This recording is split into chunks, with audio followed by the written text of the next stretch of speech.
the next presenter is Sister Sarolta Baritz. Did I pronounce that correctly? Yes, right. Okay, and you have 45 minutes for your lecture, and then if you are able to participate at the forum discussion at 12:45, it will be good. If not, I will ask participants here if they have any questions or comment on your lecture, so please go ahead. I will participate with my pleasure, but I have to open the other link you sent. Yes. So yes. not but the other link. Okay. So hello everybody. Good morning. I'm Sarolta Baritz, called Sister Laura, a Dominican sister and economist. And I'm running a teaching program in Budapest in a college called Sapientia and in a university called Corvinus. And the title of this program is Christian Social Principles in Economy. So the area is economics, and we teach the human-centered economy based on the social teaching of the church. And we are in a tight connection with Angelicum, with Helen Alford, and with Stefano Zamagni, and they are our helpers here. This program is running since 2010. And we have a foundation as well, which supports the teaching program with conferences and presentations and book reviews and so on. My presentation is going to be about the program, what we teach, the content, what we teach, focusing on common good. We believe that we can give answers to questions which are raised by the mainstream economics, especially since the 2008 crisis. And my presentation will formulate these answers. What are these topics? Mainstream economics says that the Anglo-Saxon political economy says that the main goal of economics is the profit maximization. And we criticize this thought, and we say that the main goal of economics is not the profit accumulation, but common good. And I will speak about this in this presentation later. And we are criticizing the idea of the infinite growth. We say that it's impossible to grow infinitely in a finite globe, and this is the idea of the environment protectionist as well. We criticize the human image of Homo economicus. We say that in economics, in a normal natural economics, the natural human image is the Homo reciprocans, and I will talk about it in the presentation. Wicksteed, an economist, an English economist from the last century, created a thought of non-tuism, which means that in a business negotiation, in a economic act, there is no place for being a you person, which is in an equal relationship with the other and has his own interest, and the other has their own interest, and they are looking for the common interest. So he criticized this idea, and he says that the non-tuism is the place of economics. We say that this is not a true idea, and we say that the place of you is there in economic negotiations. The invisible hand idea we negotiate again. We say that the market equilibrium can be established by reciprocant actions and not by an outside invisible hand, and I will talk about it too. And the mainstream economics says that value neutralism should be present in economic processes. We say that economy is based on values, and I will talk about it too. And I learned from Stefano Zamagni this expression NOMA principle, which means non-overlapping magisteria. This idea says that economics and moral and ethics do not touch each other. They are separate areas and they don't influence each other. And we say that moral values should influence economics. They rule economics. And the last issue is that the mainstream economics is a utilitarian economics based on the utilitarianism. We say that we prefer another ethical background for economics, the virtue ethical background, which is more substantial in the history of economics. Marxism tried to give answers to these questions with refusing the existence of market and profit and the private property. We say that market, profit, and private property are right instruments in economic process, and they have place there. They are good. And the Marxist has no right in refusing them.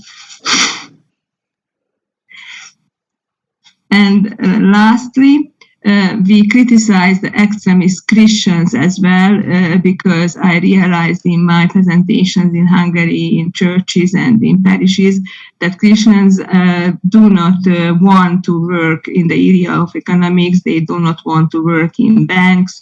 They do not work to go to economic places, and it's not right because for a Christian there is a duty to take place in these kind of activities of the society. The next chart will show that who answers on these questions, that who are those organs, persons who give right answers. And I show you here the history of economics from the antiquity until now.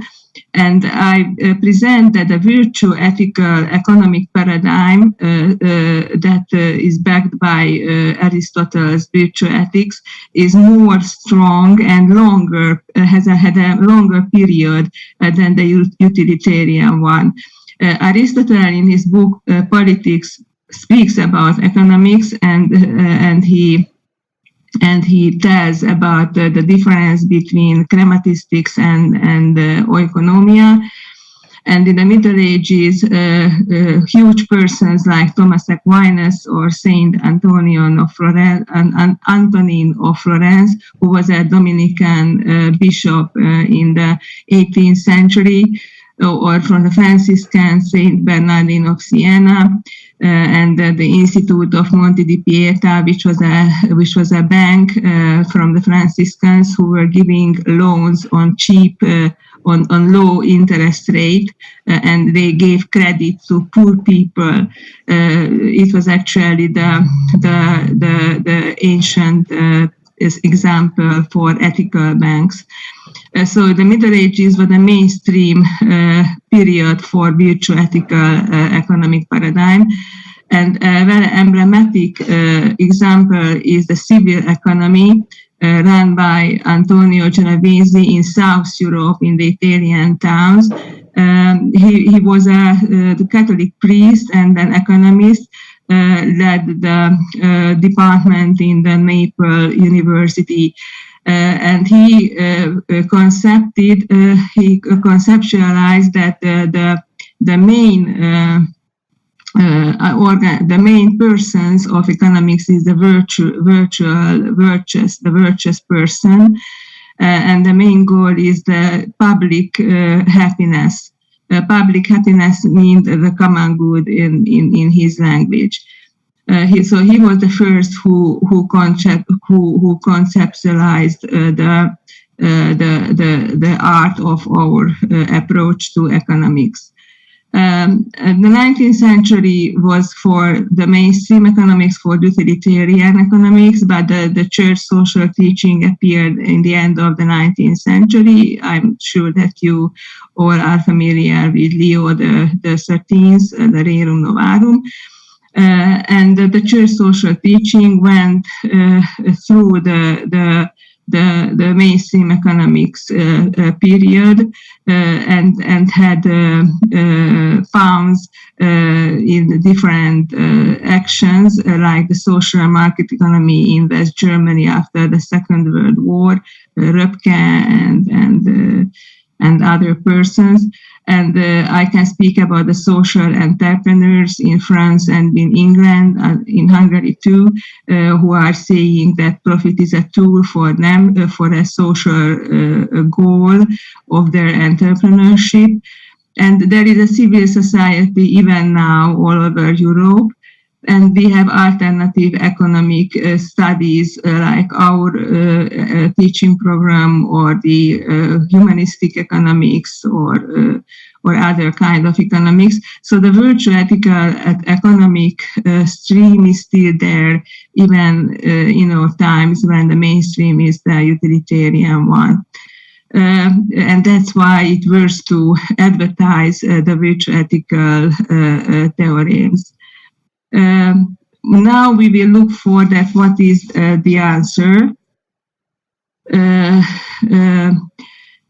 We said that the mainstream economics said that the goal of economics is the profit maximization. Instead, we say that the main goal of economy is to further the happiness of the people, in other words, the common good. So from here, we see that happiness and common goods are relative expressions.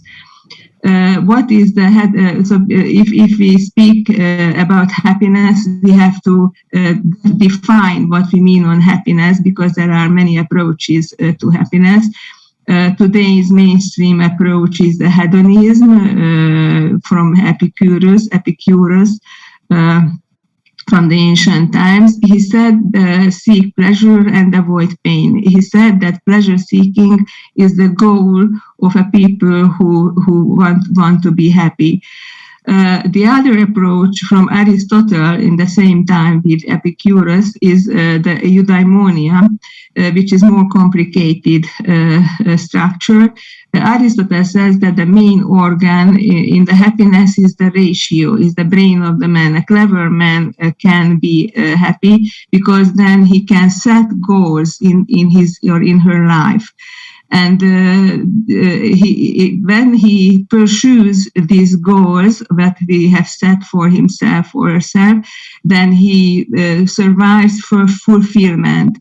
And this fulfillment process, which means to be more and more precious, to be more and more virtuous, to become more and more perfect, this fulfillment process makes him happy. So this is an active way of being happy, not like the hedonism, which is not an active way. And beside fulfillment, the part of the happiness is the human relations. So the human which has a deep and good relations with the others is happy too. And spiritual life makes us happy as well. The Christianity happiness expression leans on Aristotle, and Christians say that this kind of happiness is a good way of happiness, but we say that our ultimate end of happiness is the visio beatifica, in other words, the beatific relation with God. I've read a book about happiness from a Hungarian psychologist who made research which kind of happiness makes the most happy of the people. And the research said that the eudaimonia makes more happy than the hedonism. Hedonism is needed, it's a basis of the happiness, but if you feel fulfillment, if you set goals, you will be more happy than simply the hedonism. we speak about common good, and let's define common good very shortly. I lean on Helen Alford and Michael Norton in their book Management as if faith mattered. And they say in this book that common good is the human fulfillment, both on individual and on community level. So they define common good with a human fulfillment. So I say that if a state wants to create a common good, then of course it has to turn to the GDP and on the economic level, because it's the basic level of the happiness. Without food, without shelter, without clothes, you cannot be happy. That's right.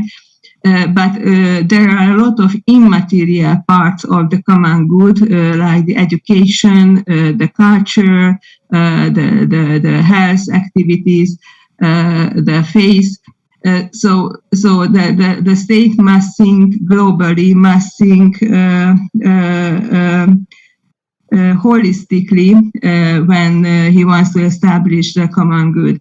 The church social teaching appoints requirements of the common good, which is commitment to peace, environmental protection, securing human rights, as I said, food, shelter, education, and so on.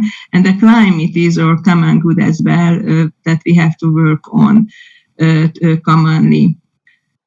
So that's about common good, and one issue next to it, that the social teaching of the church says a principle, the universal destination of goods. It means that if we have a private property and the private property is right, so Thomas Aquinas writes about private property as a positive issue for the people. So if I have a private property, first I realize my own needs, I fulfill my own needs, personal needs, then I fulfill the needs of the family, then I fulfill the needs of the enterprise if I have an enterprise, and then I make fair reserves for myself, for the whole structure. And if I still have surplus, if I still have more goods, then it has to be for the community. It has to be given to the community, to given to the common good, to contribute to the common good. I have an example. In Hungary, in the last century, in the 19th century, lived a noble man who was an eye doctor called Batthyány Statman László, and he was very rich. But from his richness, he built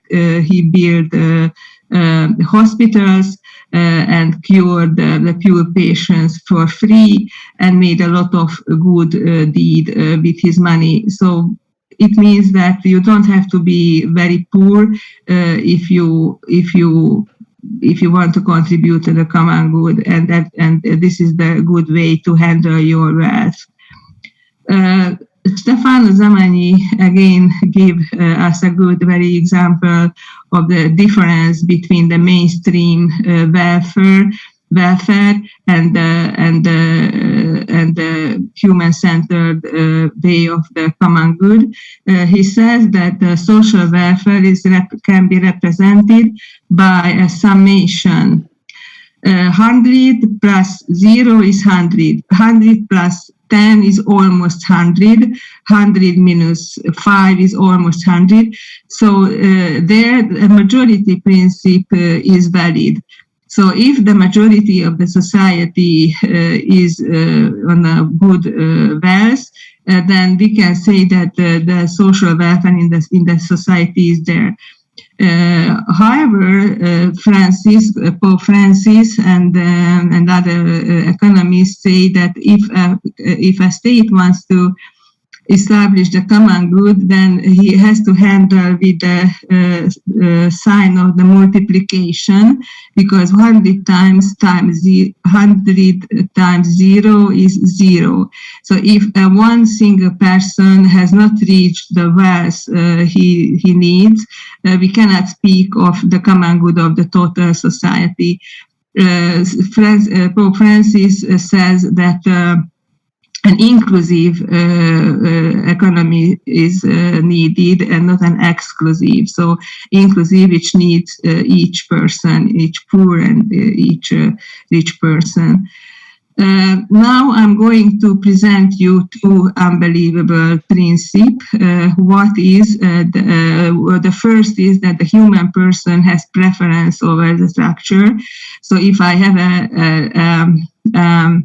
economic structure with persons in it, then I have to decide who is the first, on which depends on the whole structure. And our statement is that the human person has preference; he is the first. And the other statement, which is a paradigm-changing statement, is that profit is not a goal, but it is a tool. I will speak about it too, very detailed. First, let us see that which comes first, structure or person. Behaviorism said that the environment of the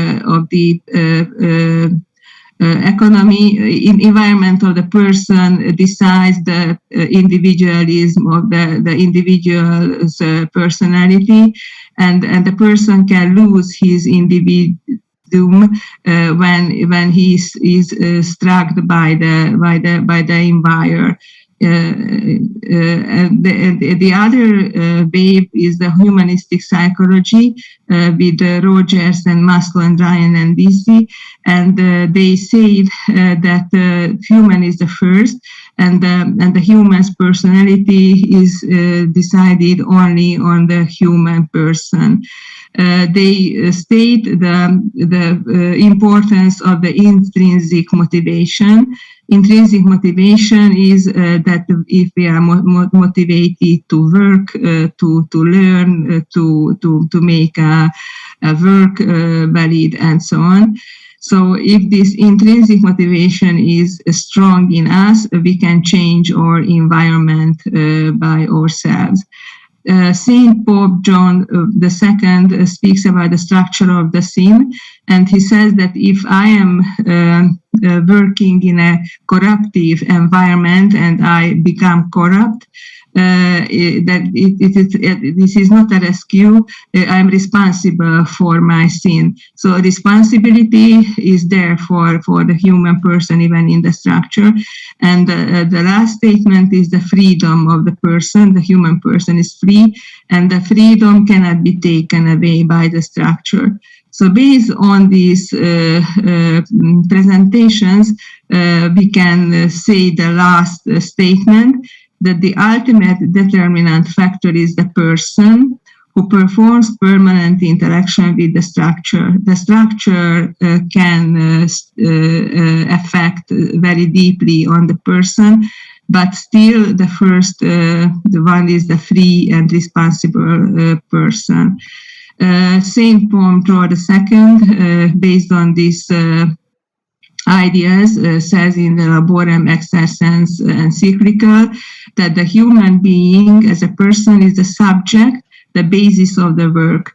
So the human person is not only a consumer, not only a workforce, not only a source of profit, but it's a whole subject, a whole person with body and soul, and he is the basis of the work.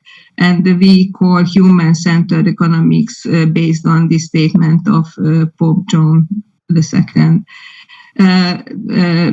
After all, we can say this hypothesis that the human value order is the ultimate base of the economic order. So economic order doesn't lean on the economic rules. Börsy or anything, but depends on the persons, on the value of the value order of the persons who make the economy, who build the market.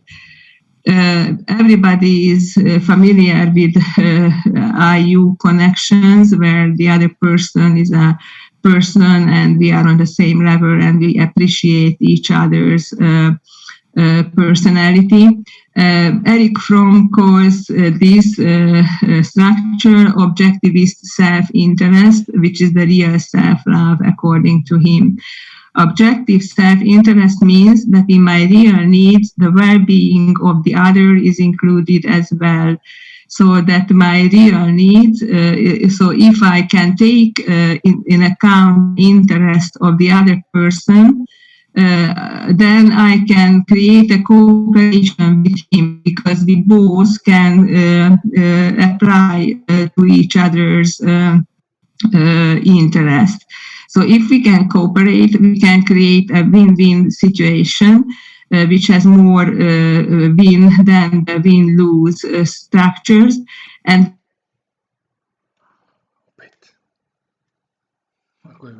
Ako je bilo i ranije sa Kristijanom. Internet.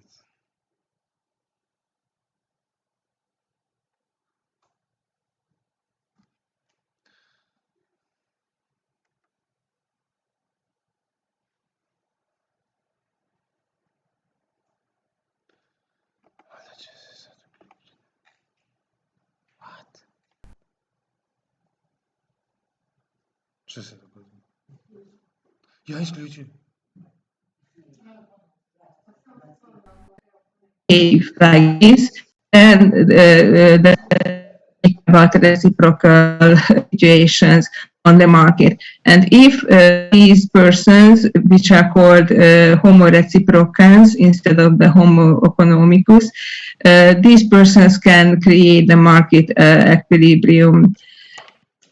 So this, you see that this much different structure than the utilitarian structure, and you need to have a virtual ethical background to create this. So everything depends on the value system of the person who makes the economic process. This is a funny picture from Saint Anthony of Florence from the 18th century. He says in his books that the goodness of the trade depends on the intention, on the motivation of the trader. We spoke a lot about motivations, and we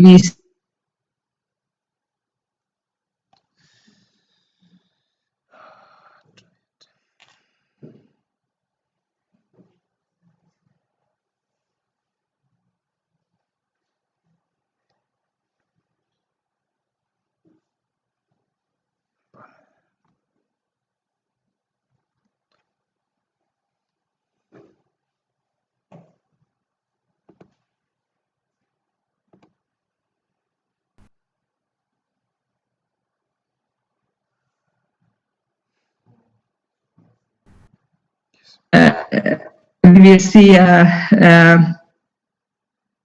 theory based on Thomas Aquinas of what kind of economy should be there if we want to create a common good.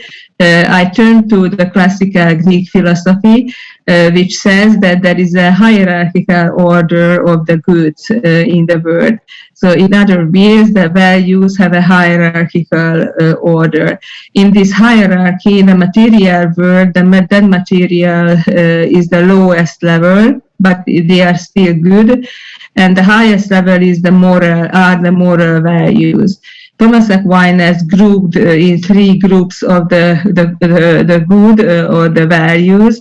He says that one group is the useful good, the useful values, which are the material goods, and their characteristics is that they are tools. So they are not goals, but they are tools. They are good in as much as they further the goodness of the other values, of the other goods. The other group, the next group is the moral good group, and the characteristics is that they have priority over the other goods. So they prioritize, they are the first among other values. And the present good, which is a goal in the hedonistic approach, here is just has the role of accompaniment. So the present goods are accompanying the moral goods. In other words, to do good is good. To do a moral good deed can be accompanied by a pleasant feeling. They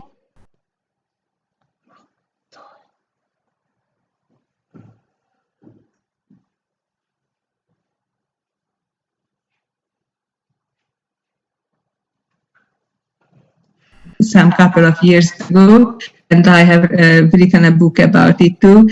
And I said that in the three-dimensional economy, the first two dimensions are the useful good, here in Aquinas logic, and the useful good are the material goods, and which are the basic economic goods like capital, finance, marketing, profit. Profit is there among the tools, among the useful goods. The profit is useful.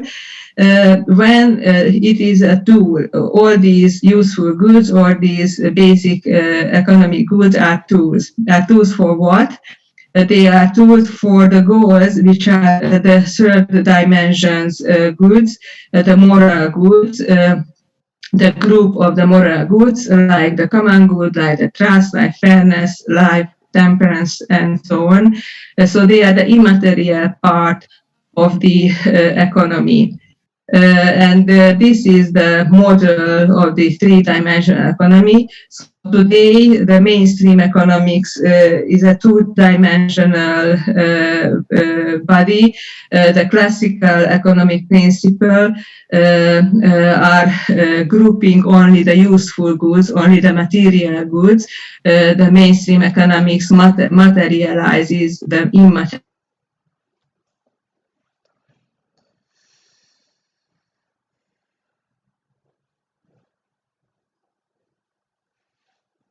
Tools.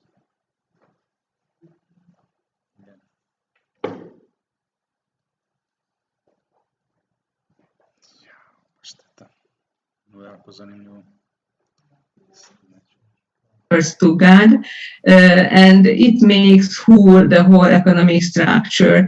So I can say that the economy is holistic when there is the presence of the moral, the intellectual values in the economy. So this is the three-dimensional economy, and this is the economy which can establish the common good itself, including moral goods. Lastly, I show what is the role of the useful goods, of the money. I call money the servant of the servants because money is a tool, and I use money for buying the useful goods, the material goods, which are framed by moral good. And in the hierarchy, money is the lowest level under the material goods. And I will tell you a very interesting thing from Thomas Aquinas, who says that the use of money, he calls it economica, and I mean statistics, billings, working with money, and other things with money are higher ranked than the fundraising, than the peculativa, to accumulating money. So the money accumulation, the fundraising is the very, very lowest level in the value hierarchy, but we can say that it is still good. So all the common on these parts of common good is that they are all good. They become bad when they are used for bad purposes or by bad motivations. And we see that the utilitarian paradigm Mammon took the role of the ultimate, money took the role of the ultimate and the Mammon.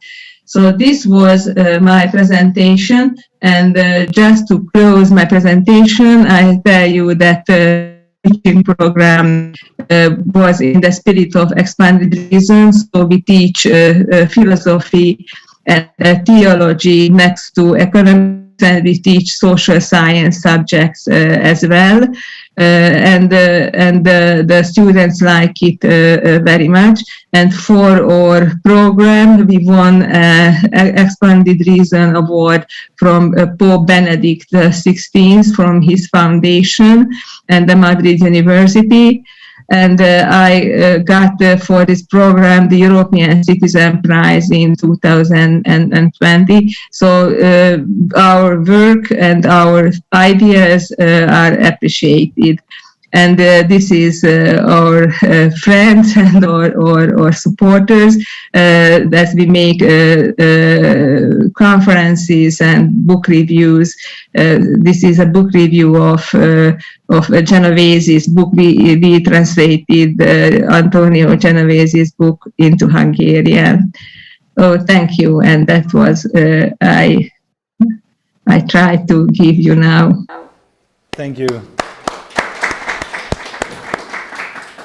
Yeah, we had some internet connection problems, so sometimes you just were frozen and we lost connection, but I think we were able to track your ideas, and this program is great, and I'm really excited and looking forward to discuss some things from your presentation. So please join us at 12:45. Now we have to go on the schedule with our next presenter, so thank you again and see you soon. I say that I can give you my slides, so I can give to the audience my slides if you want. I think you send them to me so I can forward them to everyone who is interested, and I will ask them. Okay, so thank you now, and see you in 1 hour and a half. Okay, see you.